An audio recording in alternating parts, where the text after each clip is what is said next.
She's a burden. My son sent me away. I left his whole family begging. I had just come back from the market with my hands full of groceries. I could barely walk, but I still managed to pick up some fresh bread and fruit for my son's children. I even bought extra apples because my grandson Theo loved them. I always tried to make his afternoons a little brighter. That day, I was humming a lullaby I used to sing to my son, Michael, when he was little. I didn't expect anything unusual, but that was the last calm moment I had. When I stepped into the house, Michael's wife, Angela, was waiting in the kitchen. She looked up at me like I was an unwelcome guest.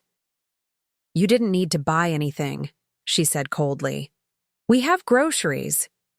I smiled gently, placing the bags on the counter. I thought I'd surprise the kids. Theo said he missed the apple pie I used to make. Angela rolled her eyes. "Yeah, well, you're not exactly helping by spoiling them." Before I could respond, Michael walked in. He had that look, distant, burdened, annoyed. "Mom, can we talk?" he said, motioning toward the hallway.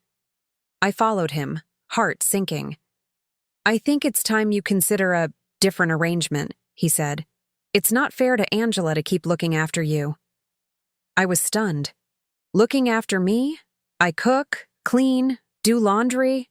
But you're old, Mom. You need rest. Maybe somewhere with people your age? You're sending me away?" "It's not like that. We'll visit." I nodded silently. Inside, I was breaking. I had raised this boy alone after his father died. I had nothing, but I gave him everything. Later that evening, I made dinner. I still tucked the children in. Theo clung to me, asking me to tell the story of the moon rabbit again. I did, swallowing my tears between words. 2 days later, Michael drove me to a community living facility, a place that smelled like bleach and sadness. He hugged me stiffly and left. No goodbyes from Angela. The kids didn't even know. I sat in my room that night with a framed photo of our family. My heart shattered, but I didn't cry. Not yet. My first week in that facility was a nightmare. I was placed in a room with a stranger named Jean, who never spoke and left the window open even during cold nights. The food was tasteless. The staff were polite but distant. There were activities, bingo, knitting, but no one really cared. We were all just waiting. For what? No one said. I tried to keep busy. I offered to help in the kitchen. I folded laundry for others. One of the nurses, Clara, told me I reminded her of her grandmother. That made me smile. One morning, I saw a young man slip and fall outside the entrance. No one moved. I rushed out and helped him up. Turned out he was the nephew of the facility's director. He looked embarrassed but grateful. I thought nothing of it. That same week, Angela showed up. She didn't come to visit.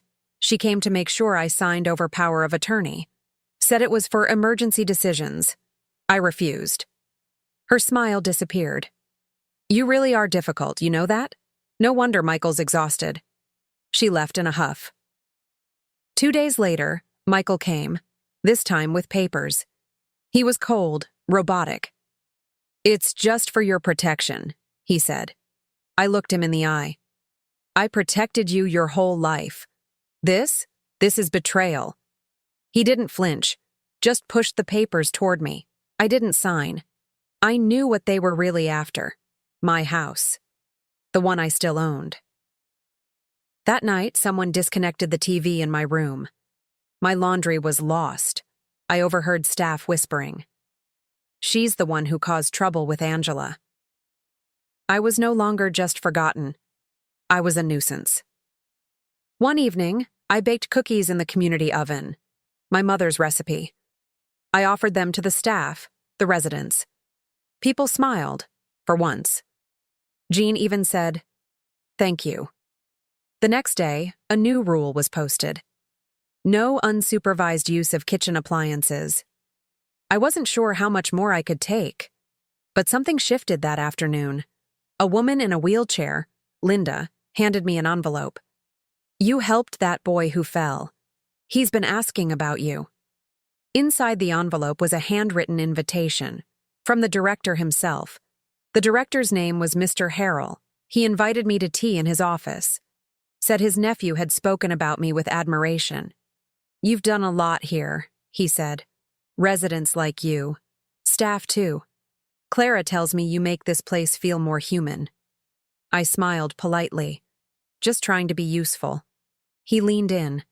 How would you like to lead a resident committee? Give us suggestions? Organize events? Build something? It wasn't much, but it was something. I accepted. A week later, the facility had its first poetry night, then gardening sessions. People were laughing, talking, alive. Angela came again, this time angrier. She accused the staff of spoiling me, told Mr. Harrell I was manipulative, but she hadn't expected the residents to defend me, or Clara, or Mr. Harrell himself. You're not welcome here if you disrespect our people, he told her. Michael came the next day. He looked tired, humbled. Mom, the kids miss you. I said nothing. He added, Angela's gone to stay with her mother.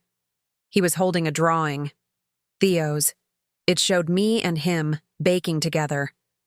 Can we visit you? I finally spoke.